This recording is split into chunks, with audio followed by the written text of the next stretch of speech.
You're listening to the It's Only Rock and Roll podcast, and I like it.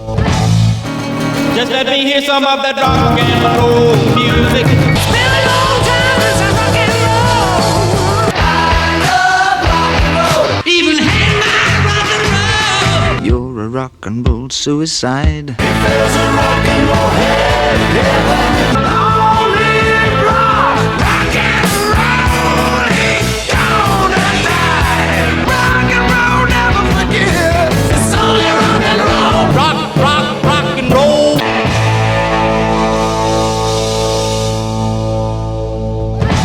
Well, all right. Welcome to the It's Only Rock and Roll podcast. I am your host and DEI hire, Don 𝗙𝗂𝗹𝗃. Today's guest was the original drummer for the most successful, celebrated, and revered act of the 20th century. For the better part of 2 years, he and the band performed relentlessly, all the while honing their craft into a high-energy stage show, which earned them a huge loyal fan base and a recording contract with EMI. And just on the cusp of the band's inevitable worldwide success, at the 11th hour, he was fired from the group with little to no explanation. In fact, the debate rages to this day, even 62 years later, as to exactly why he was dealt one of the worst hands in rock and roll history. It's truly an honor to welcome to the It's Only Rock and Roll podcast, former Beatle, petebest. Good afternoon, Pete. Good afternoon, Dom. How are you? Pretty good. How's life in the UK today? Oh, it's sunny for a change. Really? Yeah, he was out sunbathing, which is typical, okay. You guys had some big elections last month. Are you a politically motivated person? No, I'm glad to say I'm not, because it doesn't make any difference to me which party's in. They're all the same. It's true. It's true. How about when you guys were younger? I mean, obviously Lennon grew into a political conscious guy, but what about when you were kids? Did you guys even care about stuff like that? I think we were aware of it because of the voting age and everything. But, you know, I think John's political activities, put it that way, sort of manifested later, you know, as he became more and more famous. I think initially when I got to know him, when we were just teenagers, you know, politics was the last thing on our minds. We just wanted to be rock and roll stars. It was as simple as that. Sure. There was no draft then or anything like that.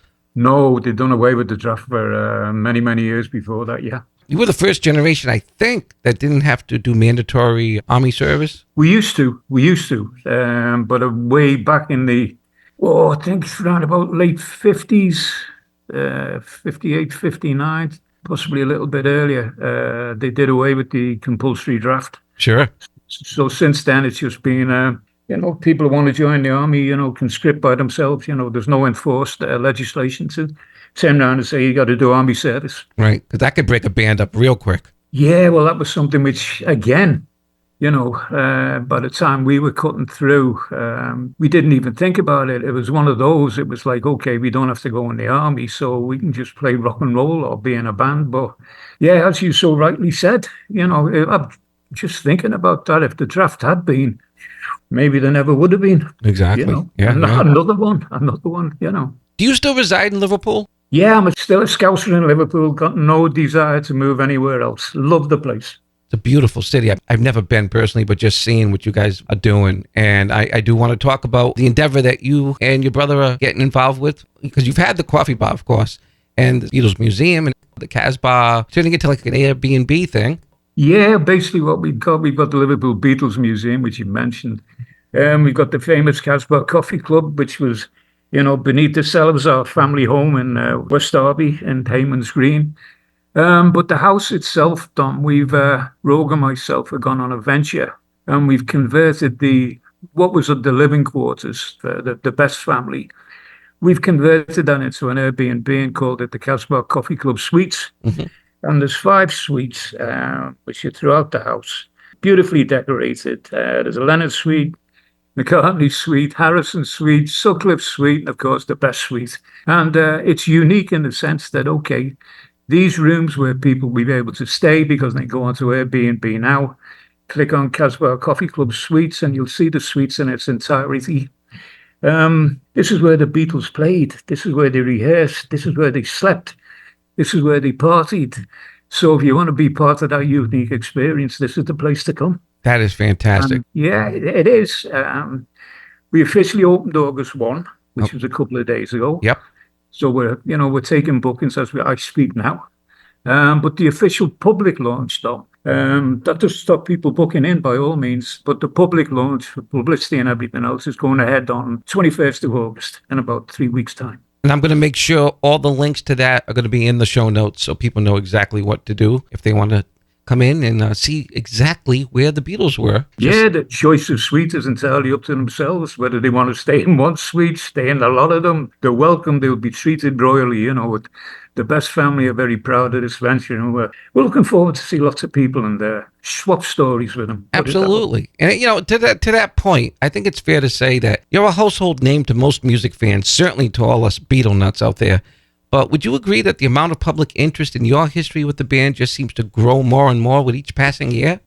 Oh, God, yeah, by all sorts. My mother, Mona, she's the unsung hero. We, Rogue and myself, have been, as a family, I was trying to, you know, proclaim her greatness for many, many years. You know, she passed on, unfortunately, in 1988. Right. But even before that, she was an unsung hero. She was a woman of great magnitude, vision, foresight, you name it, courage, determination. She was the one, nicknamed Mo to her friends, she was the one who was the driving force. If it hadn't been for her getting the house, which she did by quite a little story, I'll tell you about it in case your listeners might be interested. Of course. I have another brother, Rory, who's like the middle brother, and he was coming back from school in Hayman's Green, and he saw this old conservative house, which was up for sale.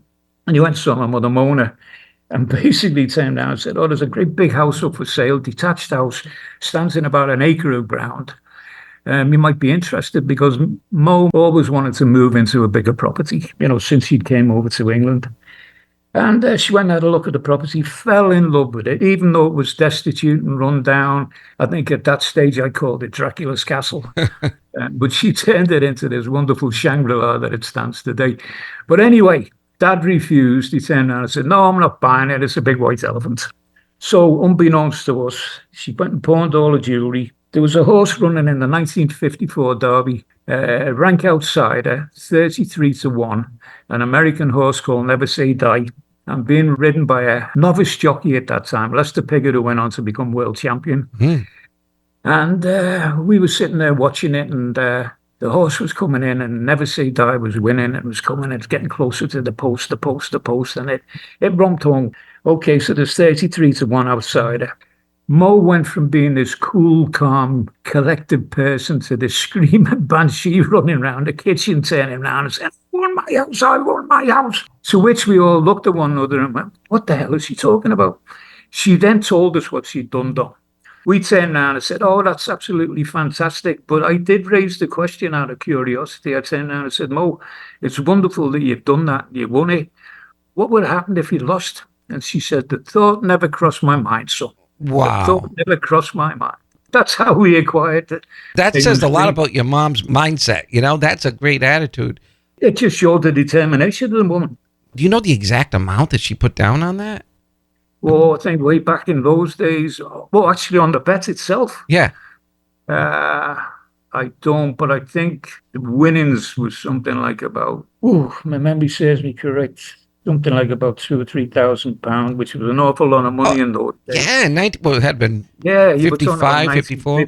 54, yeah. So the winnings from that particular race, I think, more or less covered the whole amount. But she did have to apply for a mortgage. And funnily enough, again, shows the determination and the courage of the woman, though. She was the first woman in England to get a mortgage. So whatever little amount of money she had to put to the winnings, she acquired a mortgage. And as we turned around and said, she was the first woman to do that in England. It was unheard of. I mean, it would be unheard of here, too, I think, at that time. You had to have your husband co-sign. And that stayed until the 70s, I think. Yeah, well, it just shows the magnitude of it, you know. I mean, we could go on and talk about it. I could talk about it for 365 days a year, not come up for breath. I bet, yeah. And I know, again, the time frame, 54, 55, rock and roll was hitting England pretty big. You know, there's a story that you guys were watching a show, and she got the idea to turn the house into the Casbah Club. Yeah, it was a program about the famous Two Eyes Coffee Club in London. And at the end of it, she basically turned around and said, Pete, we've got cellars underneath. And she was true, because underneath this wonderful Victorian mansion, which has been here since about 1860, the cellars which run the complete entirety of the underground floor. And I turned around and said, yeah. And she said, how do you think about the idea we turning into a coffee club? And I turned around and I went, oh, that sounds absolutely bloody fantastic, that. And she said, right, we'll do it. We'll start tomorrow. So I said, who's going to do it? So she said, and looked at me with a little smile on her face. And she went, you are, son. So for about the next 6 months, me and my friend and gangs of followers turned the back garden into a construction site. We had cement tippers coming in, timber, wire, sand, cement, you name it, anything that was required to convert the club. We did it. But eventually time was getting on, and she set a date for opening, which was the 29th of August, 1959. That was a synonymous date. We'd asked her what she was going to call it, and she basically turned around and said, well, I was born out in India from an English family. I love the film Tangiers, where Charles Boy is alleged to have said, come to the Casbah. So she turned around and said, I'd love to call it the Casbah. She called it the Casbah, and that was the war cry. When we opened, every kid in Liverpool, again, this is the magnitude of the woman, though. She had a dream that every kid in Liverpool who came to the Casbah would end up turning around and saying to the friends, come to the Casbah. And that's exactly what happened, right? The name the Casbah became synonymous with the Merseybeat scene because every band in Liverpool played it. Major band, up-and-coming band. She gave everyone an equal platform. If they were good enough, they played. If they weren't, she didn't shut the door. She turned around and said, go away, practice, but the door's open for you to come back again.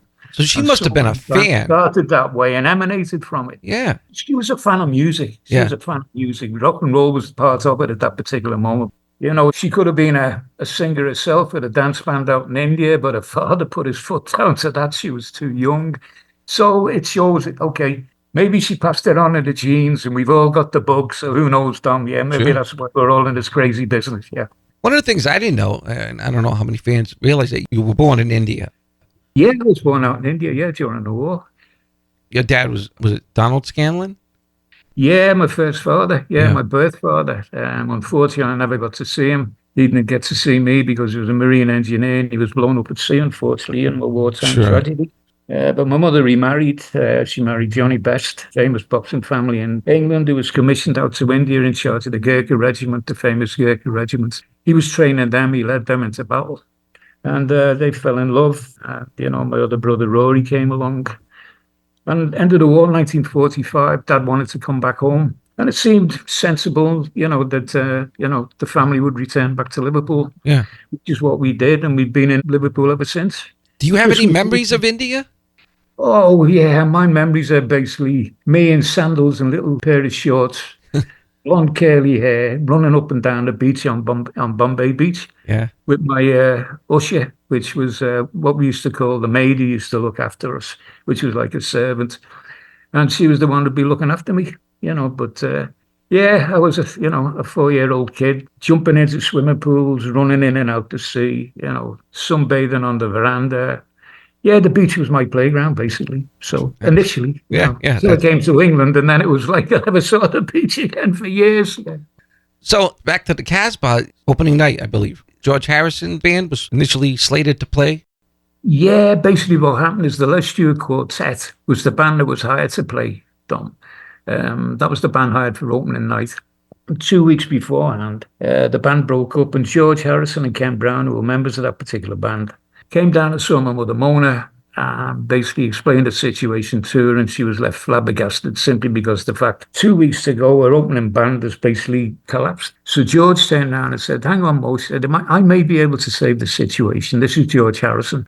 And he went, I happen to know a couple of guys who aren't doing anything at the present moment. Maybe they're interested in playing and, taking up the residency. So she turned around and said, George, do anything, just get me out of this jam. So lo and behold, they landed up the following day, and they turned out to be John Lennon and Paul McCartney. So Mum put the deal to them. She turned around and said, I'm going to pay you £3 a night. There were 4 of them. There was no drummer. It was John, George, Paul, and a guy called Ken Brown. And it was going to be a residency. They were going to play every Saturday night. And they jumped at the chance. And my mother turned around and asked John, and said, what are you going to call yourselves anyway? And John turned around and said, well, we used to be called the Quarrymen. So she said, okay, Quarrymen's fine. That's what you're going to be billed as. So it was the Quarrymen. They were going to open 29th of August, 1959, with a couple of weeks to go before that. And she took them around the club, and they noticed that there was a little bit of decorating that needed to be done. So they volunteered their services, and hence anyone who's been to the Casbah Club will realise that, what I'm talking about now still actually stands. It's still there even today. And those of you who haven't, and you've got to get yourself down here and make sure you take the opportunity to see what I'm talking about. So John painted the Aztec ceiling, which is still there today. McCartney painted the rainbow ceiling, which is still there today. George painted the salmon ceiling, which is still there today. I painted a spider's web in the band room. Cynthia painted John Lennon's over the fireplace and the actual coffee bar area itself. And everyone, John, George, Paul, Ken Brown, Stu Sutcliffe, Cynthia, me, Mona, we painted the stars on the ceiling. Now, the funny thing is, Dom, about 10 years ago, Rogue and myself got them valued by Sotheby's. We just wanted to try and find out what some of the original artwork was worth. Yeah. And we mentioned one particular star. And they turned around 10 years ago, they valued one star at about £2,500. Oh, my God. And how many are up there?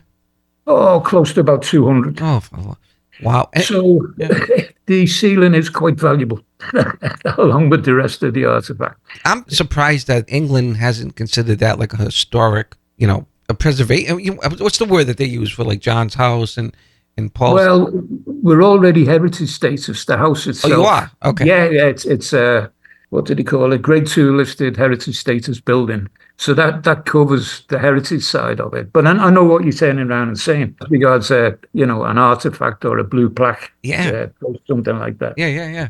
It's something Rogue and I are working on at the moment. So keep tuned in and we keep you posted how we go with that one. I have no doubt in 500 years, people will come to see it. I think the Beatles are going to be that important. And to be quite honest, I totally agree with you. Yeah. Right. And, I won't be here, but I'll be watching from either upstairs or downstairs, whichever block they throw me in. But I'm certain my generation or my future generations and Rogue's future generations will still be around and still be involved with the Casbah and the Casbah Coffee Club Suites in Hayman's Green, Long may it live. I was a professional drummer for 30 years, so I want to talk drums a little bit. Mm-hmm. Now, I'm a little confused on the chronology here. Did the playing precede having the club, or is that something you did later on? Basically, when did you stop playing drums? After the club opened, basically, because prior to that, I'd, like most kids in Liverpool, I'd run out and got a guitar, with the advents of skiffle and Presley and all the other bits and pieces. Yeah. And I strummed a few chords on the guitar, but I never felt comfortable with it done. I was always, you'll know yourself, if you're a drummer, you're banging your pots and pans and flicking your fingers on the table, wherever the rhythm pattern you could knock out. And that was that. Then the opportunity came because when the Quarrymen disappeared and didn't play in the club, Ken Brown asked me to form a band. And that's how my involvement with drumming happened. We formed a little band. And it was quite funny because he came up and turned around and said, let's form a band. I said, yeah, sounds great. So I went and saw a couple of guys of mine. They were great musicians called Chas Newby and Bill Barlow. And they said, yeah, we'd love to, Pete. So we formed a little band called the Blackjacks. We named it the Blackjacks. I went and saw Ken and basically turned around and said, yeah, I've got 2 guitarists. I said, you just need a drummer. So he went, well, that's not a problem, Pete. He said, because you're going to be playing drums. So I turned around and said, well, yeah. I said, that's very kind of you, Ken. I said, but there is a problem. He said, because I haven't got any. So I went and saw my mother and dad and explained what I was going to do. And they said, yeah, if it's what you want to do, son, for a bit of fun, go and do it. But my dad turned around and said, listen, he said, I'm not going to buy you a bloody big drum kit. And then 2 days later, you're going to turn around and go back to your guitar. So he said, you're going to start on a snare drum and a cymbal, see how you progress on that. And when you feel comfortable on that, come and see me. And, Mum and I will possibly think about buying you a drum kit. So for the next couple of months, I hammered mercilessly out my snare drum and cymbal and knocked out rhythm patterns and all the other bits and pieces. And then the great day came, I went up and said, I think I'm good enough to get a drum kit. So off I went to Rushworth and Draper's, which was the biggest music store in Liverpool at that time. Yeah. We're talking about, possibly 1959. And it was basically a case of I walked in and then out the corner of my eye, I saw this beautiful sky blue mother of pearl Premier kit, and I fell in love with it. But I had to go and see Mr. Swift, who was the drum mentor, and get some advice off him. And I explained the position to him, and I turned around and said, okay, I'm a novice drummer, just starting out. What kit would you recommend? And he said, well, that kit over there in the corner. And lo and behold, Dom, it turned out to be the Sky Blue Mother of Pearl. Wow, and I played on that for 2.5 years. Is that the one in the promo pictures? Yeah. A lot of people think it's white. I thought it was. That's why I'm just going to say that. I thought it was white. Yeah. No. Sky blue, and then over the years it faded a little bit, but it was still sky blue. You don't still have it, do you? It's in the museum. Oh, it's in the museum. It's in our museum. Got to come see it. And the Ludwig kit as well. That's there as well. When did you switch to the Ludwig kit? Middle of 62. Okay. Middle of 62 when they became available in England, yeah. You know, and it's funny because your style, I've been listening to all the Decca tapes and the EMI auditions and everything else. Your style was very ahead of its time. A lot of the early Chuck Berry records, was it Fred Bello played drums, and guys like Earl Palmer, they were jazz guys. So everything they did had a swing to it. But you were playing heavy, straight, 4 on the floor, 8 notes on the ride cymbals, which, you know, was still unique for those days. Basically the style that Ringo would come to be famous for. But you were doing it heavy. And where'd you get that from? Was it your own interpretation of what you were hearing? Yeah, it was own interpretation. You know, I'd been influenced by Gene Krupa when I actually got into drums, you know, and then it was like, who should I base my style on?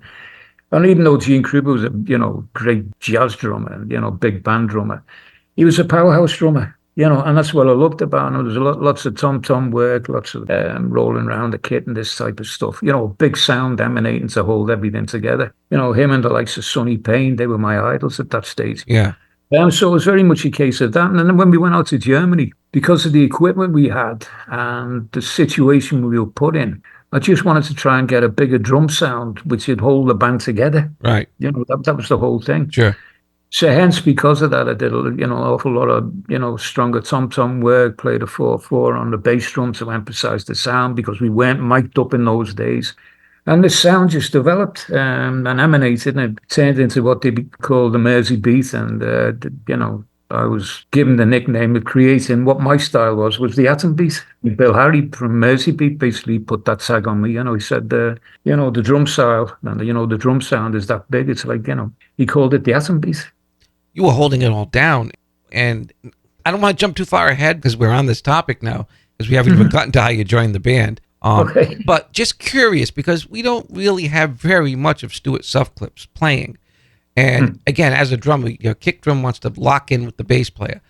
And Paul is phenomenal. And I imagine he always has been because he's just got that ear for it. Or maybe he wasn't, you tell me. But no, Paul was an all-round musician. Yeah. You know, he put his hands to piano, trumpet, you know, so, you know, tapped into a bass guitar when Stu opted to, you know, jump out. You know, it seemed natural for Paul. I'm just curious, as a drummer, how do you compare Stu on bass to Paul on bass? Was it a different feel? Well, there was a different feel only in as much as that, how can I explain this? Stu's always been crucified as being a bad bass player. And I've always defended his corner, and most probably because I was tired of being a bad drummer. So, you know, the pair of us stuck together, and I've fought his corner over the years, even though he's no longer with us, God bless him. But it was, as you so rightly said, the drums and the bass are the engine room of any band. You know, it's the energy output. And basically, what Stu played on the bass was very simple bass. And people have got to remember, rock and roll was simple in those days. There was no great chord arrangements or anything like that. It was 3 or 4 chords and a heavy drum beat behind it and a quirky lyric, and that was rock and roll. You know, away you went. You know, if you could slam it out and got people dancing, you were winning. And that's basically what happened. He was so easy to lock into, and his style of bass playing was very simple. But it was simple because that's all that was required in those days. He wasn't an elaborate bass player. He didn't have to play any frills. The difference with Paul came in a little bit more accomplished. Okay, so a few more, you know, bass fills as opposed to where before it had been a, you know, solid 2/4. You know, Paul had thrown a little bit of a bass run or something like that. But it was still very easy to lock into, and the bass and the drums, regardless whether it was Paul or Stu playing it, still had to be locked into, you know, so. It was still the engine room, regardless of who was playing bass. Yeah. Sure. How did they ask you to join the band? Wow, that was something which happened August 1960. I had my own band, the Blackjacks, and we took over the spot from the Quarrymen, and we took over the residency, and we did very well at the Casbah. And our fame and notoriety was spreading. We were getting a reputation around Liverpool for being a hot little band. And August 1960, I got a phone call of Macca, Paul McCartney. And he turned around and said, Pete, we've had the offer to go to Germany. He said, initially, I think it's going to be for about a month. Would you be interested? We need a drummer. Would you be interested? So I said, yeah, it sounds good. It's something I might be interested in. I said, I'll go and check it out with my own boys first, loyalty to them first. And I went and checked it out with them, and they basically turned around and said, Pete, we don't want to go professional. So if it's something you want to do, then go with our blessings. And then I went and saw my mum and dad because it meant taking off for Hamburg and, being away from home in a, strange place. And Sure. They would be behind me 100%. They'd basically turn around and said, yeah, if it's something you want to do. My dad was quite funny, actually. He just asked me and turned around and said, where are you going, son? And I went, Hamburg, and he just looked up from behind his paper and went, be careful. But yeah, that phone call, I went back to Paul and turned around and said, yeah, I'm happy to join you. So he said, okay, throw your drums in a taxi and we'll audition you at the Wide Van Club, which later became the famous Blue Angel Club in Liverpool. And the following day, Dom, I rushed off down there. We blasted off about 6 numbers, standard stuff, Ramrod, a 12-bar boogie blues, I think Johnny Pirates, Shaking All Over, Chuck Berry's Sweet Little 16, along those lines, just standard stuff that everyone's playing. Right. Lasted about 10 minutes. They went away in a corner, mutter, mutter, munder, mumble, mumble. Came back. As they came back, Alan Williams, who was the manager taking us out to Hamburg on that particular trip, they turned around and said, Pete, there's Alan. Alan, this is the new drummer, Pete. So he said, yeah. He said, glad you joined, Pete. He said, it was a bit of a foregone conclusion, actually. He said, because we'd seen you playing, so we knew what you were about, and, that's why we asked you. So I turned around and said, Alan, I said, there's one question. I said, not many people audition these days in Liverpool, right? They normally jump from band to band because, people ask them to join. Yeah. So he said, oh, yeah. He said, we made you audition. So I said, why? So he said, just in case you ask for more money. So that was my introduction to the Beatles. The days after that, I was on my way to Hamburg. What was the pay like back then? In Hamburg, we thought we were on a lot of money. We were on 150 Deutschmark, which I think was, in those days, English money would be about £15 a week. Okay. Sounds an awful lot. When you think about it, the living wage in England at that time was most probably average living wage was around about £10, £12. But what we didn't take into account was the fact that, okay, we had to eat, we had to drink, we had to live, we had to exist on £15 a week. Okay. In a strange place, which we eventually found out was the sin city of the world, the St. Pauli area. But we enjoyed ourselves. We got acquainted with it very, very quickly. Yeah, I want to get into that a bit because I interviewed 𝗲𝗄𝗧𝗘 a few years ago, and he was over there in Germany. And that's right. It was the first band out, Howie and Derry. Yeah, right. And what were you, like 19 at the time, in the red light district in Hamburg? I mean, give me an idea what the vibe was like. We were under the impression that we were going to be playing at 𝗀𝗧𝗃. So when we finally arrived in Hamburg in the St. Pauli area, we got hit by this maze of neon lights, and then we found out it was Sin City and all the trimmings that went with it. We dashed down into the 𝗀𝗧𝗃, because we could hear this fantastic band that was down there, and it was Derry and the Seniors. Howie wailing away on the sax and Derry doing his impressions of Little Richard. And the place was absolutely heaving. The atmosphere was electric, absolutely electric, because Howie'd been there a while and he built up this great reputation there, so the audience was really going for it. And we thought that we were going to jump in on this particular scene. And we met Bruno Koschmieder, who was the owner of the club. And we turned around and said, when are we playing at the 𝗀𝗧𝗃? And he turned around and said, oh, no. We said, you're not playing the 𝗀𝗧𝗃. You're playing the Indra. So he led us from this rocking club to 𝗀𝗧𝗃, and we walked down the street to the bottom end of the Große Freiheit, and all the neon lights disappeared, and it got darker and darker and gloomier, and we came to this grotty little club called the Indra. And we went in, and he basically turned around and said, this is your challenge. He said, I want you to make this into another 𝗀𝗃. And that was the challenge. So we turned around and said, yep, fine. Kids from Liverpool, it's rock and roll. We'll take it on the chin. We'll do what we can. So we turned around and said, when are we going to start? So he said, start tomorrow night. So we said, how long are we playing for? So he said, right. You've never been told this before? And we said, no, I mentioned it too. So he said, right, I'll explain the hours you're going to be playing. And he went, Monday to Friday, we'll play from 7 o'clock to 2 o'clock in the morning with 15 minutes off every hour. So we looked at one another and went, Jesus Christ. Yeah. And then he turned around and said, Saturday, he said, you'll play from 6 o'clock in the evening till 6 o'clock in the morning. So we said 12 hours on a Saturday. So he said, yes. And he said, on Sunday, he said, you will play from 6 o'clock in the evening, but only till 4 o'clock in the morning. Oh, a little break. Oh, So that was they were the hours we played. But, because of that dominant, I think if you asked any of us, when, those who were still alive at that time, the surviving ones now, if it hadn't have been for those long hours, that we slogged away, we played more hours than probably most bands in Liverpool did in a lifetime. We played them in a week. yeah. Bands in Liverpool were playing an hour a night or 2 hours a night or something like that. We were playing 7 hours a night, constant, night in, night out, night in, night out. And we've changed ourselves from this mediocre little rock band into this frenetic, savage sounding powerhouse unit, which had a savage sound. It was conquered Hamburg, and when we came back to Liverpool, took Liverpool by storm, but it was all due to those long hours, which to us, it was just like constant practice. That's what you could equate it to. But because of those long hours, because of what we were slugging away at, the professionalism grew, the musicianship grew, your ability on drums grew, your professionalism, your outlook as it regards a musician, your stagecraft grew, simply because of the sheer amount of hours you were working. Sure.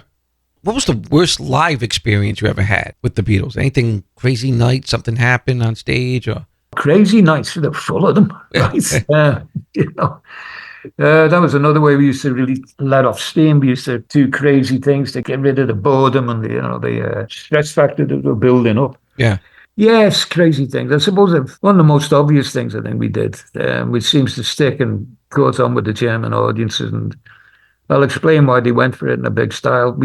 We got liquored up this particular night, and we'd had a little bit more than usual. And we were playing on stage, and we got off, and we were having a band break, and we turned around and said, "Okay, let's dress up in funny stuff, and go back on stage and act the goat." So we all agreed. So George put a toilet seat round his head. I put toilet rolls around my head. Paul did something. Stu did something. But we bet John that he wouldn't put a pair of swimming trunks on. And halfway through one of his songs, drop his swimming trunks in front of the audience. So, for those of you who don't know, you never bet John Lennon to do anything because he would do it, right? Yeah. So there we are. We're all on stage. The place is rocking. People are laughing at us. John's in the middle of one of his numbers. It may have been Sweet Little 16 or a Vincent, slipping and sliding or something like that. And he just quite calmly turns his backside to the audience and lowers his swimming trunks. And the big fat German who was dancing in front of John got a great impression of John's backside. Right? Because we were that close to the audience. That's awesome. But the funny thing was, he turned around, pulled his trunks back up as though nothing had happened. The place erupted. They thought it was absolutely fantastic, the funny side of it. I suppose the punchline to the story is, Dom, that became a request night out after that. And John politely had to turn around and say, no, once only. That was it. Did you guys do a gig with Gene Vincent on that trip? Not on that particular one. No, we got to grips with Gene Vincent, good old Gene, our hero, Star Club. When we were at the Star Club, we got told that Vincent was coming over, and wow, it was great being friends with him, and suddenly realizing, this great rock and roller who we absolutely idolized, all the songs we used to sing, actually seeing him perform on stage, and then basically rubbing shoulders with him, and knocking around with him, and, finding out what a nice, down-to-earth guy he was, Was he one of the first, quote-unquote, celebrities that you guys ever met? Along the line, yeah. We played with the likes of Davy Jones, not Davy Jones from the Monkees, No, Davy Jones, 𝗵𝘃𝗶𝗴 fame. I don't know whether you remember him. He was a great rock and roller, Made little Richie look a little bit like a choir boy. Well, that's scary. Yeah. And then, of course, when we got over to Germany, we were, with the likes of Vincent, and then with little Richie and Brenda Lee. So we were rubbing shoulders with all the great American artists that we'd heard so many times on the records. In recent years, there seems to be a consensus that the best sounding recordings in the Beatles catalog weren't done at EMI, but ironically were the sessions that you played on, which were recorded in a hall in Hamburg, where you and the band were backup players for the singer Tony Sheridan. What are your memories to the lead up to that? Did you guys already know the material that he wanted to do? Yeah, how that emanated, Don, was that we'd gone back, our second trip out to Hamburg, we were playing the Top 10 Club, where Sheridan was the resident house musician. And we got told that 𝗀𝗃𝗃𝗃, who was one of the biggest A&R men in Germany at that particular time, I'd heard about the success of the Beatles and Sheridan, the Beatles in their own right, Sheridan in his own right, and the Beatles together with Tony Sheridan. Just such a winning combination. And he came down and basically saw us and loved what he saw. And at the end of one particular night, he watched us a couple of times. And one particular night, he left word with Peter Echo, who was the manager of the Top 10 Club, and basically turned around and said, I want to see them at the end of the show. I think they've got something they may be interested in. And what he did was he turned around and said, I want to sign you. I want to sign you to Polydor. And I want to sign the Beatles by themselves. I want to sign Tony Sheridan by himself. But I want the Beatles to back Tony Sheridan as an outfit. And that's how that all came about. Then she got My Bonnie, which was an old folk song, which was a great favourite in Germany anyway. But these were numbers which we played night in and night out. They weren't new numbers that we learned. So it just meant that, when we went there, we were playing numbers which we knew inside out. It was just a case of adapting to the recording techniques that they wanted, I think Ray Charles had his version at that time already. That might have been the one you guys had heard. Could be, yeah.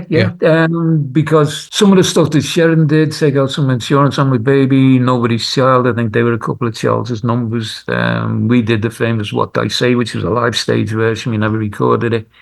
But yeah, Ray Charles was very popular, as a choice musician to copy his, do some of his material because he was so varied, stuff was so great as well, yeah. Was your kit mic'd up for that? Or was it just like an overhead? No, it was so simple. I mean, it was basically, we went there, we thought we were going to go into a studio. We ended up in the Albert Ecker School Hall. And we recorded on what 𝗀𝗃𝗃𝗃 called his mobile recording studio. It's where he recorded his band. So there was a little bit of amplification, a little bit of mic, but in its infancy, Sure. We basically played live and they just picked up on a couple of overheads and possibly a bass mic or something like that, or mics in front, the amps. Nothing too sophisticated, because there wasn't anything sophisticated in those days. Now, Stu was still in the band at that point, but he wasn't on the session. No, basically what had happened when we were told that we were going to sign with Polydor, and in fact, 𝗀𝗃𝗃𝗃 signed us, we thought because of Paul's ability, even though we didn't want Stu to leave the band, we thought that it may be better to use Paul because of his musical ability and versatility, which would enhance the sound and, help us as a band. But Stu made that decision for us because a couple of days before we were due to go into studio, or what we thought was going to be studio, he came up and basically turned around and told us at the end of this trip to the Top 10, he said, I'm leaving the band. He said, I'm going back to Hamburg College of Art and going back to studying art, which was his first love. So consequently, that saved us the hardship of not turning around and telling Stu, that we weren't going to use him on the recording. Right. But he was still part of the band, but he saved us that problem, so it worked out well in the end.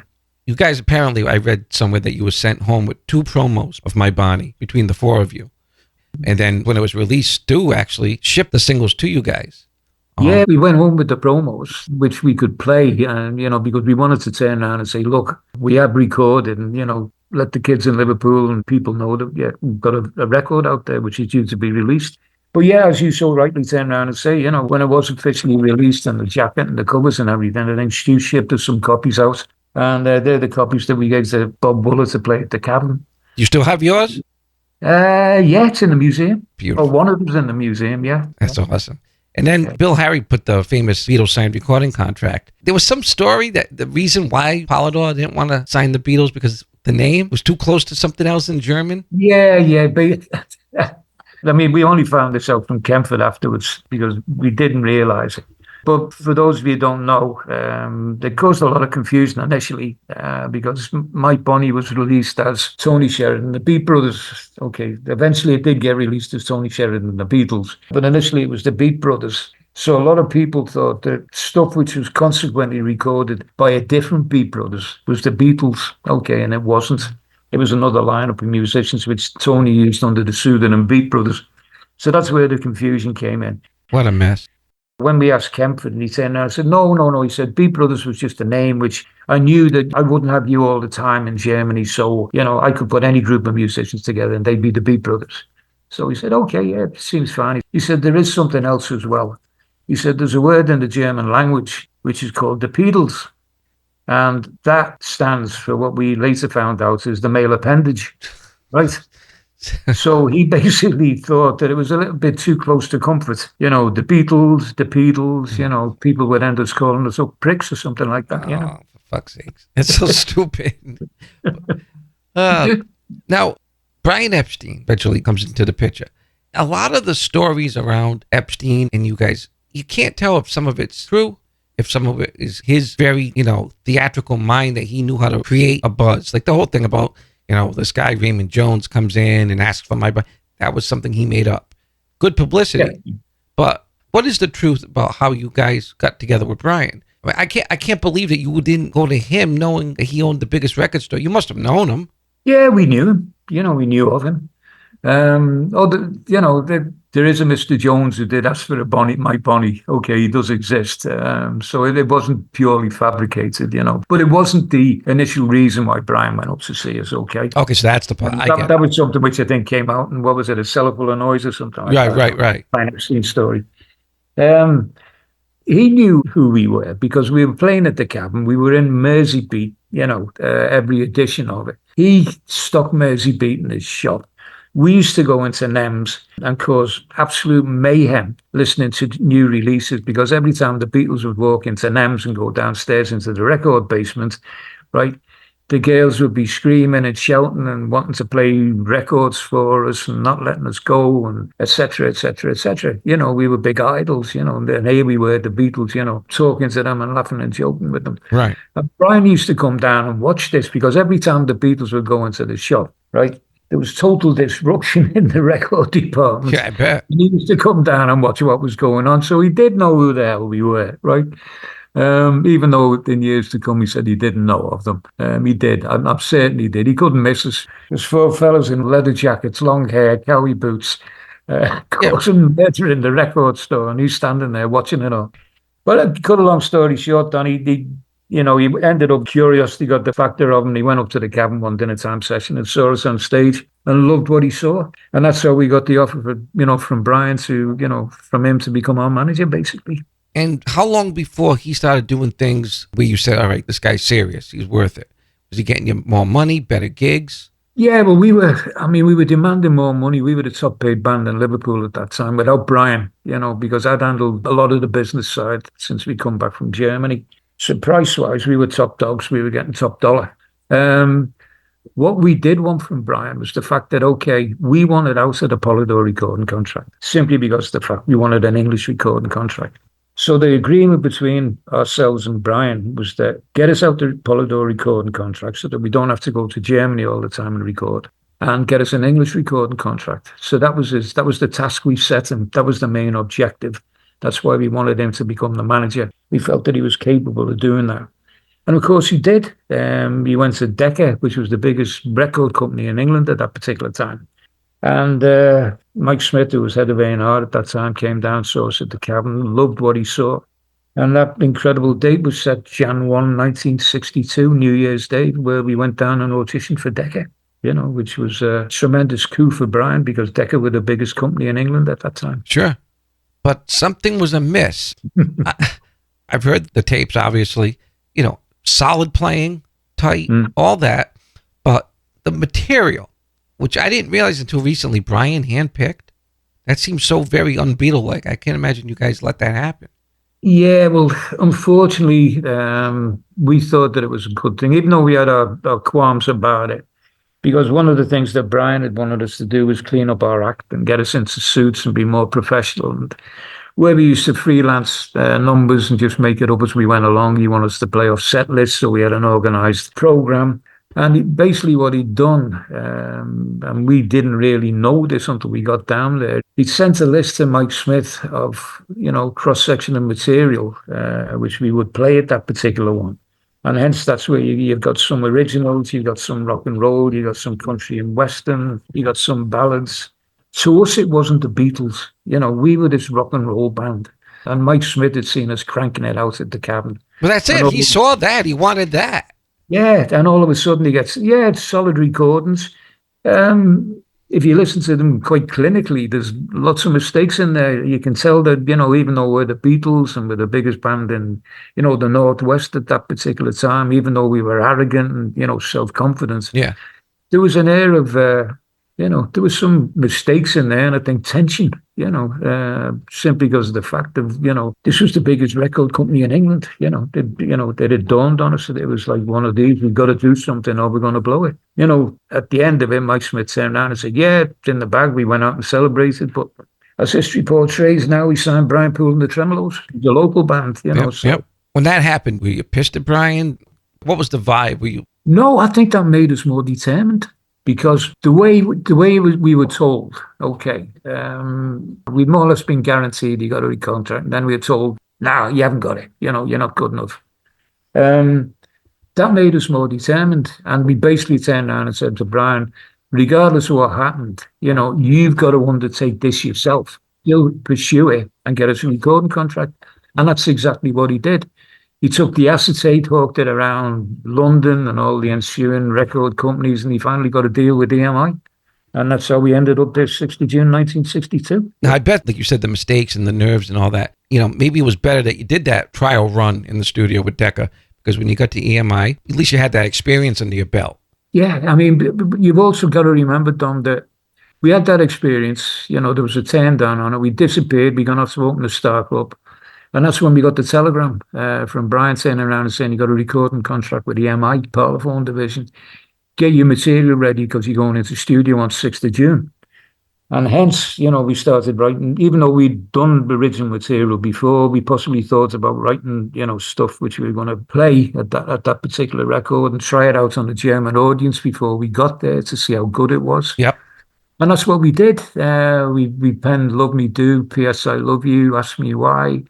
We souped up and drummed up the old love song of Besame Mucho. We turned that into a rock outfit just to basically show our versatility. 3 numbers, and we were able to, crank up an old love song and, turn it into a great rocker if it was need be. Is that what was recorded at EMI that day? And it was. They were the 4 tracks, yeah. They were the 4 tracks. 4 tracks. 4 tracks, yeah. There's Love Me Do, P.S. I Love You. There's a version of Ask Me Why, which is out there. There's a lot of conjecture about that one because some people turn around and say it's my drumming. And well, I let people decide on that themselves. I'm not going to get involved in that particular one. But Besame Mucho, I think, that's been released a couple of times in different formats. But the initial ones, the way we recorded, or the way we played Love Me Do, was the way we arranged it. So people that listen to it, and my critics who turn around and say I'm, jumping the beat and losing the beat, that was the arrangement. Yeah, that was the arrangement that everyone had agreed on, that there is a skip beat and we did go out on a different tempo. It was more like a bluesy Love Me Do. That was the version that we were getting for, yeah. But wasn't there a story where, I don't know if it was, what's his name? It wasn't Norman Smith, but the other guy who was... Ron Richard. Yeah. Didn't he ask you to try some kind of rumba thing and you weren't comfortable with it? Yeah, I didn't feel it worked. Yeah. What he wanted me to do, we tried it off air. And I was like, no, I don't think it works. So it was a little bit like, well, try it. And I was like, well, no. Drummer's prerogative. Right. We recorded it this way. I don't think it enhances it. And whether he took that as a slight that I couldn't do it or wouldn't do it, but... when George Martin finally listened to it, it was eventually decided, even though he wasn't aware of my dismissal at that particular stage, Andy White was going to be brought in, who was the session man, who would play things the way they wanted them to be. And this has been said many times, that was custom in those days to bring in. Of course it was, yeah. I mean, it was quite clear. A lot of people think it's great stigma. They had a session drummer brought in. There was lots of bands, major bands that had session drummers worked in studio, but the live drummer stayed on stage. Yeah, the Beach Boys is a great example. I mean, Hal Blaine played those songs, not Dennis Wilson. It's very common. Yeah, common practice, but I think it was one of those things we utilized. Maybe they were, paranoid about me, or they wanted to get rid of me by that time, and it was just another implement they could, dig in and use as an excuse to leaving me out the band. All right, here it comes. D-Day, August 16th, 62. Both you and Neil, I think, were called into the office, from what I understand. Yeah. As I mentioned before, Dom, prior to Brian, I'd been business side of things, arranging, getting the stuff to gigs and, arranging price and talking to promoters and, taking the bookings and everything like that. So when Brian took over, he realized this and he utilized the experience I had, or little expertise, whatever it may be. And he just basically wanted to, chew things over with me and, make sure he was doing the right thing and what my opinion would be of this particular promoter. Is he good? Or did we go back and play for him? Are we asking too much? My answer to that was no, keep putting the price up. We're worth it. Interesting. So, yeah, that particular day and all of those, because there were so low-key meetings, Neil used to run me down because he had the van. Right. Then he'd sit in on them. There was nothing private. Right. So, this particular day when, Nell drove me down there, we played the cabin the night before. And Brian just turned around and said, I'd like to see you in the morning, Pete. Thought it was another one of those brain-picking sessions. Yeah. So, Neil and I quite nonchalantly, drove down there the following morning. Neil followed in with me. And then the bombshell was blown. I was told that I was no longer there. Can't understand it. First of all, I hate when people say Brian fired you. He wasn't in a position to fire you. He worked for you. We didn't work for him. Although that must drive you crazy. The misinformation, it must have made you want to just scream. Dom, there was so much stuff which was put out. And I think this is where you get people who read stuff and are totally swayed by what they read. Right. They don't realize that it's media bullshit. Of course. And there was so much corporate stuff put out in those days. And I talk quite freely about it now because when you look back, you're well aware of it, what was going on. And some of the BS that was put out concerning me was absolutely incredible. And unfortunately, there's, a large element of people today who still believe, those reasons. And they still criticize me for a record that was made 60 odd years ago. And it's for God's sake, right? If you want to listen to me playing, listen to the stuff I record today. Yeah. Listen to Heyman's Green. Yeah, there was. It's been that well chronicled. It makes me laugh sometimes. Hairstyle, sociable, didn't talk, loner. Jealousy, too popular with the girls. Oh, total BS. And people will still go on. I'm certain when I leave the planet. Okay. I hope it's not for a couple of years yet, mind you. I'm certain that there's going to be Beatle anoraks out there whose sole mission in life, and maybe the generations to come, because it's still a grey area in Beatle folklore, will be trying to find out what the absolute reason was for Pete's dismissal. To me, at this moment in time, I couldn't give a hoot. Well, I've lived my life and I'm enjoying the life I lived. It's lovely to be regarded as an ex-Beatle, an original Beatle. What people think of me or make judgment of me about something which happened 60 odd years ago, if you want to do that, fine.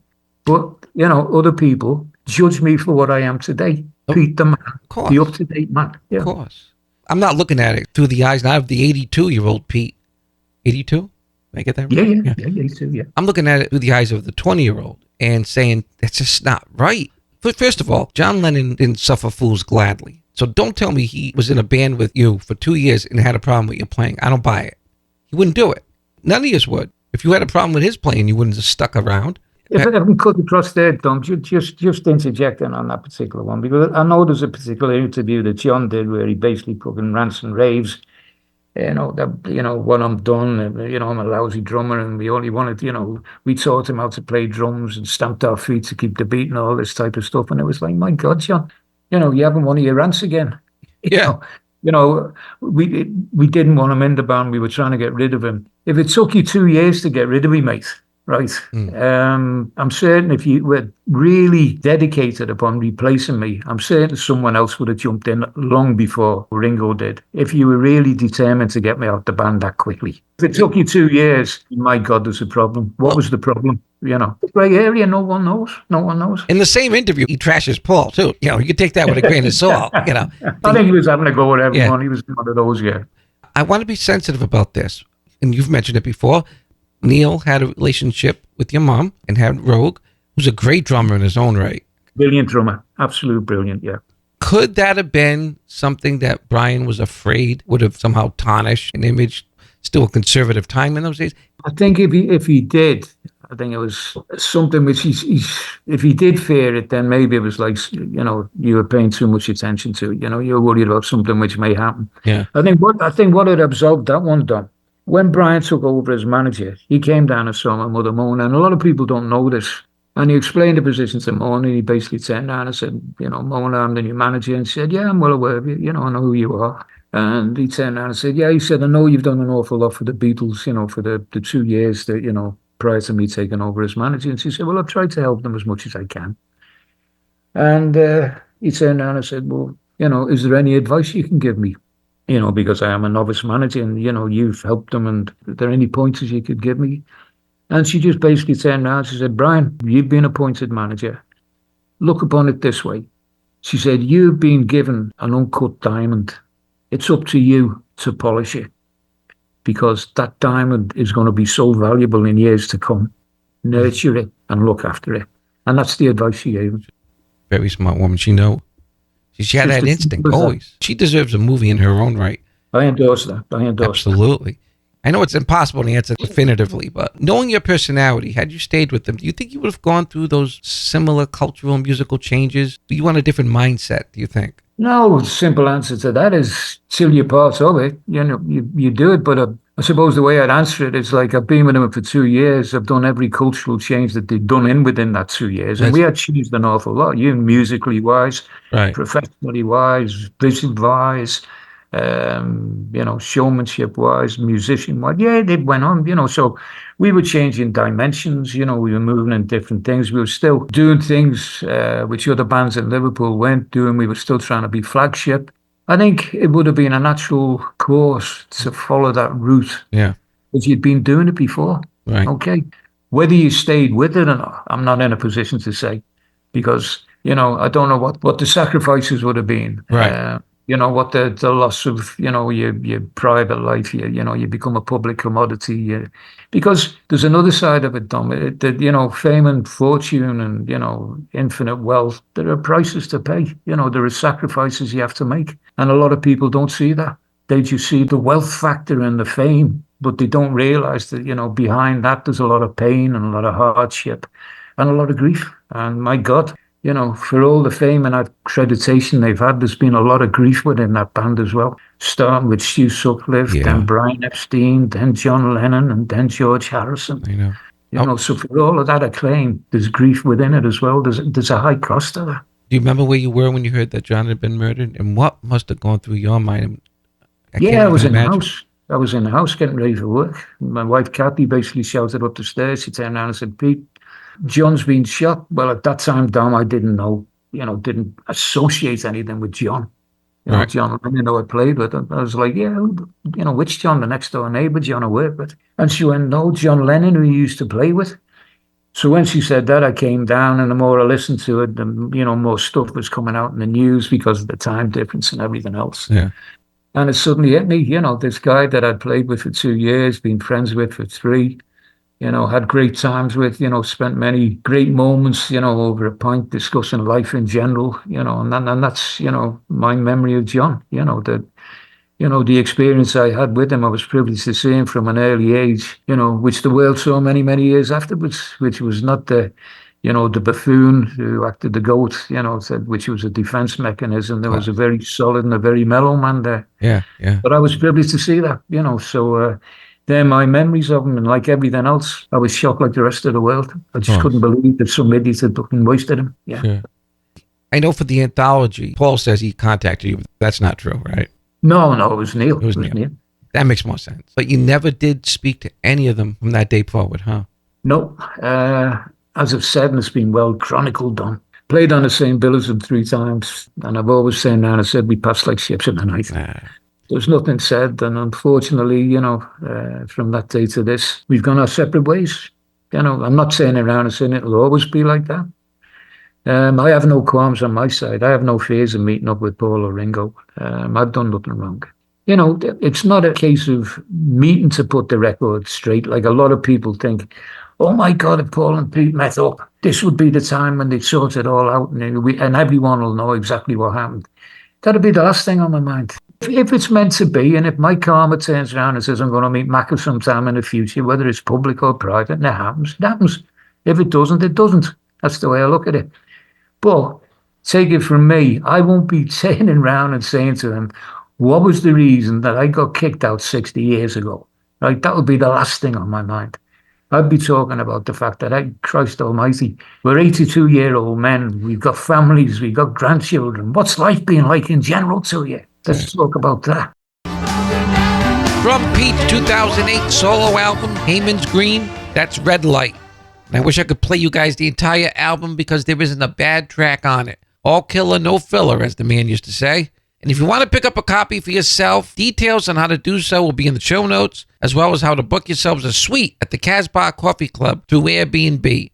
And I took a look at them online, and they are gorgeous. If you or someone you love is crazy about the Beatles and you want to give them a once-in-a-lifetime chance to spend a few days in the very place the band played and rehearsed and partied, this is that gift. We're talking 5 stars all the way. Again, details are in the show notes. And if you like what you hear, be sure to click like and subscribe on YouTube, Facebook, Instagram, or on the Atari 2600 at It's Only Rock and Roll Podcast. All spelled out as one word, no spaces, no hyphens, please.